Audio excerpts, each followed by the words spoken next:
Bom dia, meus colírios, começando mais um relatório colírio aqui no seu canal, pingando nossa tela. Então, gente, não consegui gravar. Não, segunda semana seguida conseguindo gravar o relatório, né? Acontece que eu estou utilizando alguns truques para conseguir fazer os slides, tá? Então, acho que eu vou conseguir fazer durante a semana, né? Agora, o desafio vai ser gravar, né?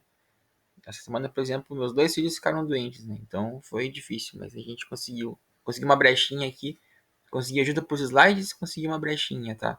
E vocês já me desculpem, eu não consegui fazer a barba. Vocês não vão acreditar porque o coitado do meu vizinho tava ali no apartamento dele, deu um acidente. O coitado ficou assim, teve que fechar o registro do meu prédio. Tô sem água, não pude nem fazer a barba, né? Então, vocês me desculpem, mas como eu apareço pequenininho aqui no canto, também não é o fim do mundo, né? Não façam zoom na imagem, tá? E daí, gente, hoje a gente vai falar então de um artigo meu que falava sobre pais que esqueceram seus filhos nos seus carros, tá? Vou explicar isso muito melhor, tá? Não é uma coisa. Ficou parecendo que eles esqueceram por ser distraídos, mas não.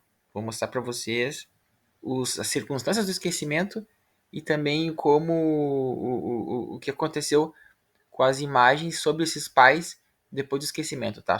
Eu sou o professor Dr. Ricardo Cortez Lopes, estão aqui no meu canal Colírio. E já não esqueça aí de curtir, comentar, compartilhar. Esse é um acidente muito sério, tá? As pessoas esquecerem os filhos nos carros. E eu vou mostrar para vocês como isso acontece, tá? Nesse próximo slide, tá? Primeiramente, não é o texto de apoio, tá? Ele tá ali na descrição do vídeo, vocês vão ali e acessem quem quiser os detalhes, tá? Que nem eu falo aqui. Eu apresento as principais ideias do texto, mas detalhes vocês vão ver ali no artigo, né? O artigo tá ali para isso, tá? Para ser disponibilizado. E daí ali também tem uma areazinha para vocês conversarem comigo, vocês podem mandar mensagem e a gente conversa, tá?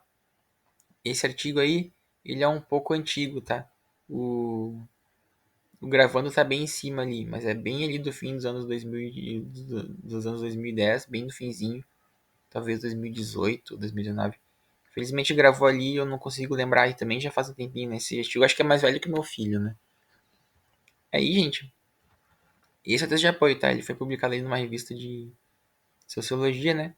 Sociologia da culpa, como é ressignificada a representação dos pais no esquecimento de crianças em cadeiras de retenção infantil, tá? Daí a gente copia o texto e vem com um errinho, tá? Mas, e sim, deveria ter olhado? Deveria, né? Mas eu falei pra vocês, é um milagre eu estar conseguindo fazer o slide, né? Então acho que vocês podem me dar um desconto, né? Bora lá, então. Vou ver se eu consigo deslocar essa câmera. Será que eu consigo? Ah, limitações. Você faz as coisas de graça, você acaba não tendo, né? Todos os recursos, tá? Bom, então vamos de memória aqui, tá? O objetivo do texto, então, é entender o que acontece com a imagem pública dos pais quando eles esquecem filhos dentro do carro. Como assim esquecer filho dentro do carro, tá?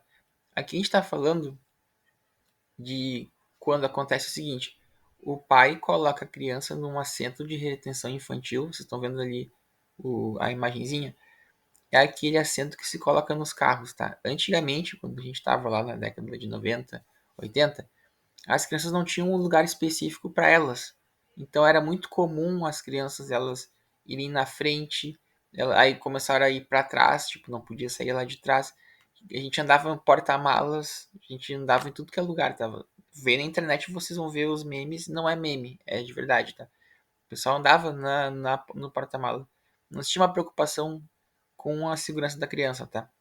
E então esses assentos eles foram criados por volta de 2008, eu vou mostrar ali para vocês, já existiam muito tempo atrás, tá? Em outros países, mas eles foram regularizados em 2008, tá?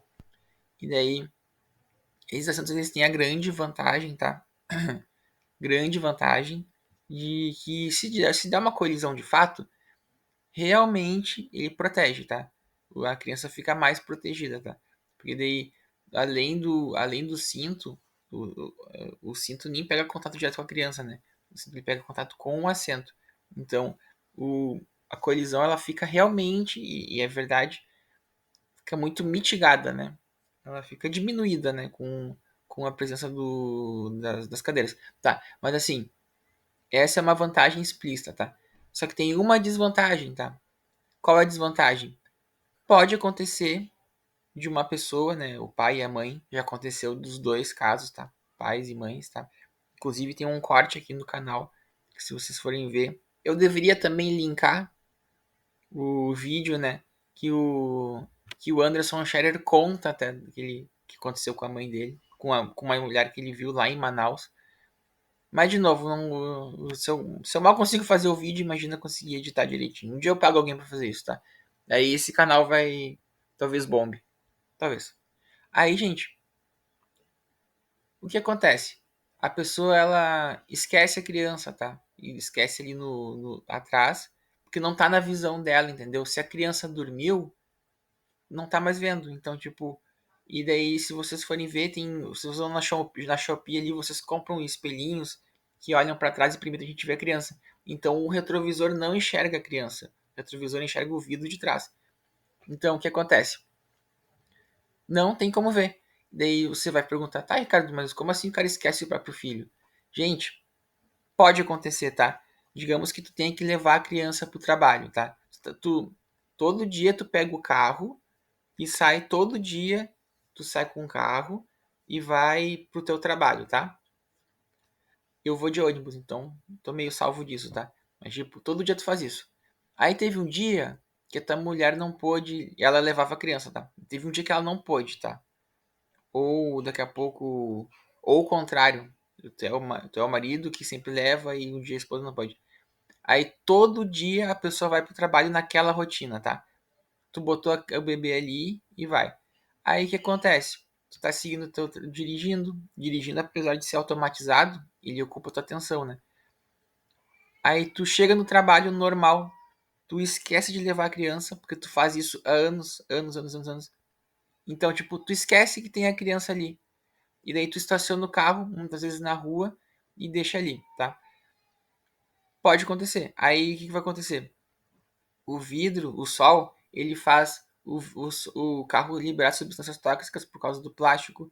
Tem o calor, óbvio, fica um calor infernal dentro do carro. Não é à toa que as pessoas usam ar-condicionado quando estão dirigindo, tá? Não é à toa, não é só por conforto, é porque realmente fica insuportável. O vidro fechado rarefa o ar, né? Óbvio. Então, tipo assim, ó, é perigosíssimo, tá? Esquecer. E não só a criança foi esquecida, já esqueceram o cachorro e tudo. E pode acontecer, não tem como tu dizer assim, ó, não, nunca esqueceria. Pode acontecer. Esse exemplo do trabalho é um, tá? Mas pode acontecer outras coisas. Pode acontecer de tu tá ali, acontecer alguma coisa, tu tá no teu caminho normal, acontecer alguma coisa, desviar a tua atenção e depois tu esquecer do carro, só trancar. E se a criança dormiu, ponto. Porque se a criança tá acordada, ela ainda pode fazer um barulho. Ponto. E daí, além disso tudo, tá? Pode acontecer também dos carros terem isso filme, tá? Sabe aquela película que bota? Esse película daí impede que as pessoas vejam que tem uma criança dentro do carro, tá? Então, é um acidente possível, tá? Não é burrice, não é impaciência. Não, impaciência não. Não é burrice, não é falta de responsabilidade. Pode acontecer, tá? Eu recomendo assim, claro, a gente se esforça para não acontecer. Mas, tipo assim, vamos ser compreensível com quem acontece, porque pode acontecer com qualquer pessoa. E se não for isso, pode ser outra coisa, tá? Nós somos feitos de momentos. Às vezes acontece de tu cometer um erro muito idiota. Não quer dizer que tu é uma pessoa que é irresponsável. Às vezes pode ser, mas tipo, não necessariamente. Se tu tem um padrão de vida responsável, tu cometer um erro não te faz uma pessoa irresponsável. Te faz ter viajado naquele momento. Tu errou naquele momento. Mas o padrão não diz isso. Então não é só para isso, mas para tudo, tá? Erros ponderem, tá?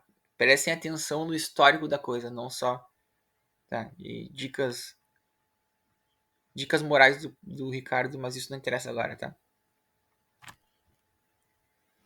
Bora lá. Então, o que eu já falei para vocês, tá lá na Europa, 62, 61. Eu diria para vocês olharem os slides, né? Mas a besta aqui botou errado aqui a câmera, tá? E não consigo trocar, infelizmente. Mas assim, foi na década de 60 que começou esse movimento. Na década de 80, 70 ali foi sendo implementado. Na década de 90 se espalhou pelo mundo e em 2008 teve uma resolução do CONTRAN, né? Que daí se tornou obrigatório, tá? E o Brasil já tem um histórico bem grande de coisas que se tornam obrigatórias no para todo mundo, que nem teve uma vez do kit de saúde. Todo mundo tinha que levar no carro um kit de saúde. Todo mundo teve que comprar o kit de saúde. E depois foi revogado. Então isso é muito comum aqui no Brasil, a revogação, tá? Mas é a partir de 2008, tá? Então, a partir de 2008 começaram esses casos, tá? E daí vocês pensam que, ah, não, mas só o idiota para esquecer. Não, tem números concretos, tá? Foram 25 mortes em 12 anos no Brasil, tá? 25, tá? E daí, claro que estatisticamente, a palavra é difícil, estatisticamente óbvio que é irrisório, né? O que são 25 mortes no país que mata tantas pessoas, né? A gente tem números de guerra civil, mas assim, é uma morte completamente evitável, tá? E, tipo, eu falei pra gente ser compreensível com quem errou, mas ela é evitável, né? Não é fruto de um acidente, porque a gente, por exemplo, que amarra fralda na direção. Acontece, tem gente que bota lembretes, entendeu? Então, lembretes no celular, coisa assim. Porque se bota lembrete e bota fralda é porque realmente é um problema social, tá? E daí aí tem ali um levantamento, né? Mas o caso acontece durante quarta e sexta. E tem a ver com mudança de rotina, tá? Geralmente, 62% dos casos estavam dos pais, tá? Então, tipo, como eu falei, pais e mães, tá? Não, por quê? Porque a criança dorme, a criança não faz barulho, e daí não tem como ver, tá? Tipo, claro, tem como ver, tá? Mas assim, quando a pessoa tá muito na rotina, especialmente quando tu tem uma rotina de uma coisa que tu não gosta de fazer, aí tu cria um risco muito grande de fazer as coisas no piloto automático, né? Então, finalmente entrando na pesquisa, tá? A metodologia, então. Ah, tá, então tá. Só pra retomar aqui. Então eu estudei alguns casos ali, eu vou explicar para vocês agora, mas eu expliquei alguns casos que aconteceram e foram aqueles casos que foram vinculados em portais de notícia e que geraram a resposta, tá? E aqui, ó, é o que eu ia falar no próximo slide, né? Eu procurei motores de busca pelas notícias, né? Hoje em dia a IA tá dominando, né? Mas ChatGPT tá dominando, mas eu na época utilizei, né, o Google e digitei os termos, né? Acidente, cadeira de retenção infantil, tem sinônimos para isso, tá? E daí com isso eu montei um pequeno banco de dados, tá? E utilizei análise de conteúdo, tá? A questão é que nessa época eu estava utilizando uma teoria, né? A teoria dos contextos representativos, para entender as diferentes representações que estão em jogo ali quando acontece esse evento, tá? Então o evento aconteceu ali, derrubou. Quando acontece ele choca, né? Tanto ele choca, ele é pouco, né? Então ele choca muito. As pessoas ficam abismadas com o que acontece. E daí esse olhar compreensivo que eu mostrei para vocês e tal, compreensivo no sentido de tentar entender o que aconteceu, não é tão comum, né? O pessoal geralmente é apontando, né? Ah, ali, ó, o teu erro tá aqui. A gente é uma sociedade do erro, né? A gente não consegue nem estacionar um carro, tá? Então, isso aconteceu, tá? Então, eu pesquisei nisso ali. Quem quiser detalhes, olha no artigo, tá? Senão também eu perco muito tempo. Já gastei 10 minutos só para explicar o que é essa cadeira, tá? O problema social, tá? Geralmente, então, as representações elas são articuladas as que surgem dessa atividade do acontecimento, o acontecimento ocorre. Geralmente os comentários eles vão para a questão da proteção, tá? Então, o pai ele tem a questão, o pai e a mãe, né? Tem a questão da proteção. Então, a proteção é o que é evocado quando isso acontece. Então, nesse caso, esses pais não protegeram os seus filhos, né? Além de não proteger, de certa maneira eles protegeram, né, quando colocaram a criança no assento, mas eles não protegeram na questão de lembrar da criança e colocar ela para dentro tirar ela do carro, né? E também a gente vai observar que daí o, o pai, no caso, ele é colocado como um parâmetro a representação, no caso, desses pais, o indivíduo ele é expulso do grupo pais, né? E geralmente ele é considerado como um monstro. Se vocês forem olhar ali a pesquisa como um todo, vocês vão ver que eu separei em categorias, né? Ainda teve gente que conseguiu considerar que foi um erro pontual, tá? Mas a maioria era a questão de desvincular o indivíduo do grupo pai, tá? Se vocês forem observar, não teve um mecanismo de bode expiatório, né?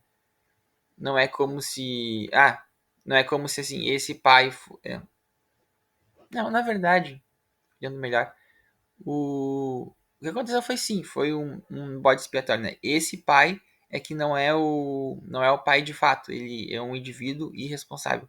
Então o pai ele ainda se salvou um pouco, tá? Mas teve várias representações que disseram que os pais não realmente não cuidam dos filhos, tá? E daí apelaram para outras circunstâncias externas, né? Para dizer que o pai em si ele não é um papel social que de fato protege os filhos, né? Então assim, o acontecimento do esquecimento de crianças nessa cadeira, ele só indica que existe uma representação de pai que está muito forte e que essa notícia, esse acontecimento, tensiona essa representação. Então, nesse momento, você vai ver essas representações adormecidas de pai que estão espalhadas na sociedade, elas vão se evidenciar por causa dessa notícia. Então, é uma possibilidade de observar a atração dessas representações por meio de acontecimento, tá? O que eu penso sobre isso, tá? A gente não tem necessariamente como dizer quantas representações de pai existem na sociedade, tá? Não foi meu objetivo traçar quantas representações de pai existem, mas eu quis mostrar as que existiam, tá? As que existiam possibilitadas pela situação e que podiam ser conhecidas, tá? Pela essa teoria dos contextos representativos. Então, vocês vão olhar ali a pesquisa, se quiserem, tá? Essa pesquisa aí, ela tá completinha, tá bonitinha, tá publicada. E vocês vão ver os dados com mais calma, tá? Mas a princípio é isso. As representações de pai sendo mobilizadas por uma situação limite, tá? Porque essa aqui é uma situação limite, né? Ai, que coisa, né? De novo eu fiquei em cima dos dados. Talvez na gravação final não apareça assim, tá? Mas aqui, por enquanto, tá em cima dos dados. Mas então as conclusões eram mais ou menos o que eu falei no outro ponto, né? Cuidem seus filhos aí, coloquem lembretes, tá? Não pensem que óbvio que vocês não vão esquecer. Pode acontecer, tá? Não só com cadeira. Pode acontecer. E não digo para vocês também que todo mundo que esquece foi um acidente. Às vezes a pessoa realmente é irresponsável, tá? Mas aí olhem o histórico da pessoa, tá? Bom, o relatório está encerrado por hoje. Essa semana é isso. Talvez semana que vem tenha mais, tá? Mas por enquanto é isso para essa semana. A gente se vê aí no próximo vídeo. Tem mais vídeo amanhã, segunda. Tem mais vídeo do Colirium. E é isso aí. Até mais. Não esqueçam de curtir e comentar, tá? Você já passou por isso na sua família? Se você vê essa notícia acontecendo, ela ainda é, ela ainda é uma notícia relevante, porque acontece pouco, é notícia relevante. O que você pensa quando vê isso? O que você pensa dos pais, das mães? Qual a sua reação quando vê isso? Responde ali no comentário e vamos trocar uma ideia, tá? E é isso aí, texto na descrição e a gente se vê na próxima. Até mais. Tchau, tchau.